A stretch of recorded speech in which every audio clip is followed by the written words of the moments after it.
सभी मित्रों को मेरे YouTube चैनल पे स्वागत है। आज हम लोग प्रतिशत के प्रश्न को हल करने वाले हैं। पहला प्रश्न है 220 400 से कितना प्रतिशत कम है। सबसे पहले अगर हम देखें तो 220 400 से कितना कम है यह ज्ञात कर लेते हैं। तो हम क्या करेंगे, 400 में से 220 को घटा देते हैं तो हमें प्राप्त होता है 180।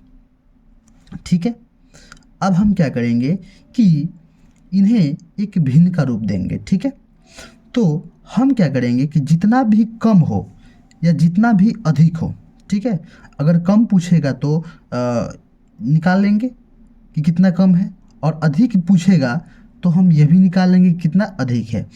तो जो भी कम हो या अधिक हो, जो भी मान आए उसे हम अंश के रूप में लिख लेते हैं। ठीक है, तो हम अंश के रूप में 180 को लिख लेते हैं। अब हम प्रश्न में देखेंगे कि चूंकि यहाँ पे पूछा गया है कि कितना प्रतिशत कम है, तो हम पूछेंगे कि किससे कम है। हम देखेंगे कि किससे कम है, तो किससे कम है, 220 किससे कम है, तो 400 से कम है। तो 400 को हम क्या करेंगे कि हर के रूप में लिख लेंगे। ठीक है, अब चूंकि यह एक भिन्न के रूप में बदल गया है, अब इसमें अगर हम 100% से गुना कर दें तो हम यह क्या होगा कि प्रतिशत के रूप में चेंज हो जाएगा। ठीक है, अब हम क्या करेंगे, 2 शून्य से 2 शून्य खत्म कर दें।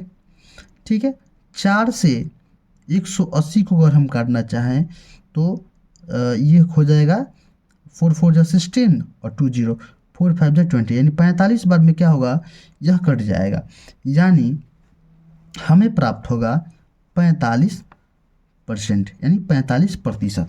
ठीक है, यानी 220 जो है 400 से 45% कम है। ठीक है, उसी प्रकार से प्रश्न संख्या 2 को देखते हैं। प्रश्न संख्या 2 है 5 4 से कितना प्रतिशत अधिक है। पहले प्रश्न में कम पूछा गया था, दूसरा प्रश्न जो है पूछा गया है कि कितना प्रतिशत अधिक है। तो हम देखते हैं कि जो 5 है 4 से कितना अधिक है। तो 5 जो है 4 से 1 अधिक है। अधिक हो कम हो जो भी हो उसे हम अंश के रूप में लिख लेंगे। ठीक है, जितना भी अधिक होगा जितना भी कम होगा उसे हम अंश के रूप में लिख लेते हैं। अब हर के रूप में लिखने के लिए क्या करेंगे कि प्रश्न में देखेंगे कि किससे अधिक है। अब चूंकि अधिक वाला प्रश्न है तो हम पूछेंगे, इसमें देखेंगे किससे अधिक है, तो 4 से अधिक है। हमें क्या जवाब मिलता है कि 4 से अधिक है। ठीक है, जो 5 है वो 4 से अधिक है। तो जो भी प्राप्त होगा, यानी प्रश्न खोजने पर हमें जो प्राप्त हो रहा है कि किससे अधिक है, तो 4 से अधिक है, तो 4 को हम क्या करेंगे कि हर के रूप में लिख लेंगे। ठीक है, यानी यह भिन्न का रूप हो गया। अब इसमें हम 100% से गुना कर देते हैं।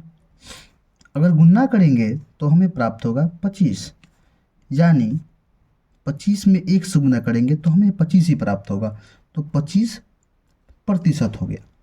ठीक है, तो 5 4 से 25% अधिक है। उसी प्रकार से प्रश्न संख्या 3 को भी देखेंगे। प्रश्न संख्या 3 है कि 4 5 से कितना प्रतिशत कम है। तो सबसे पहले हम देख लेंगे कि कितना कम है।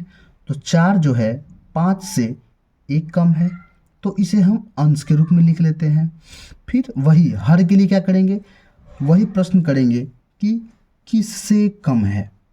तो हम देखते हैं कि 4 जो है 5 से कम है, यानी किससे कम है, तो 5 से। किससे अधिक है, अगर इस प्रश्न में देखें तो क्या था, किससे अधिक है, तो 4 से। और इस प्रश्न में अगर देखें तो किससे कम है, तो 5 से। 5 से, तो 5 को हम क्या करेंगे, हर के रूप में लिखेंगे और पुनः इसमें 100% से गुना कर देंगे। ठीक है, 5 से 100 जो है 20 बार में कट जाएगा। 20 में अगर 1 से गुना करें तो हमें प्राप्त होता है 20%।